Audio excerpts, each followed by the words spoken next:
አየህ ወንድሜ፣ መልካምነት ለራስ ነው። መልካምነት መልሶ ይከፍልሃል። አለቃ ልጅ የሆነ ነገር ሳይሆንብኝ አይቀርም። ሆስፒታል ሄጄ ልምጣ? ፍቃድ ፈልጌ ነበር። ታዲያ እኔን ይመለከተኛል? አንቺ ከየትም ላረገሽው ልጅ የኔ ስራ መበላሸት አለበት? ባይሆን ዝም ብለሽ ወደ ስራሽ ሂጂ። አረ ጉዴ! ታይቼ ብቻ መምጣት እኮ ነው። ጨርሻለሁ። እሺ። እንዴ ምን ሆነሽ ነው እናት? ለምንድን ታለቅሽው? ልጅ የሆነ ነገር ሆኗል መሰለኝ። ምንም እየተሰማኝ አይደለም። ቆይ አንዴ። እንዴ ታዲያ ለምን ወደ ሆስፒታል አትሄጂም? አለቃ ያልፈቀደልኝም። እኔ ወስድሻለሁ። በቃ አታልቅሽ እሺ? በእናትሽ ልጅሽ ምንም አይሆንም። ተነሽ፣ ልብስሽን ቀይሪና ወደ ሐኪም ቤት ወስድሻለሁ። እዚሁ እጠብቅሻለሁ። እሺ።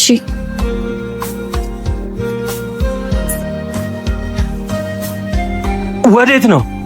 ትዕዛዜን መናቅሽ ነው? ሰማይኔ ወንድም፣ እንዴት እንደዚህ ሆና እያያት ፍቃድ አልሰጥሽም ብለህ ትከለክላታለህ? አንቺ ደግሞ ማነሽ? ምን አገባሽ ሲጀመር? እኔም እኮ ሴት ነኝ፣ ስሜቷ ይገባኛል። አንተም ስሜቷን ለመረዳት ግዴታ ሴት መሆን አይጠበቅብህም። ይኸውልሽ ምርጫሽን አንቺ ነሽ የምታውቂው። ነይ የኔ እናት፣ እኔ ስራ አስገባሻለሁ። እሺ ምንም እንዳታስቢ። እህቴ ምን ሆነሽ ነው? ምንድን ነው የሆንሽው? ነይ እንሂድ ሐኪም ቤት። የኔ እህት በጣም ነው እሺ የማመሰግነው። እግዚአብሔር ያክብርልኝ። እንዴ አንቺ ነሽ እንዴ? አዎ እኔ ነኝ። እንዴ ትተዋወቃላችሁ እንዴ? አዎ እንተዋወቃለን።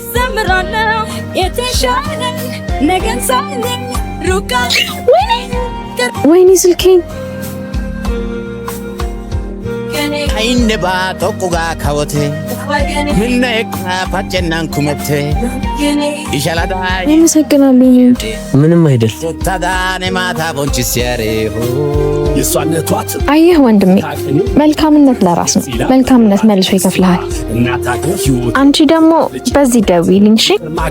አይዞሽ፣ እግዚአብሔር ይማርሽ። አመሰግናለሁ።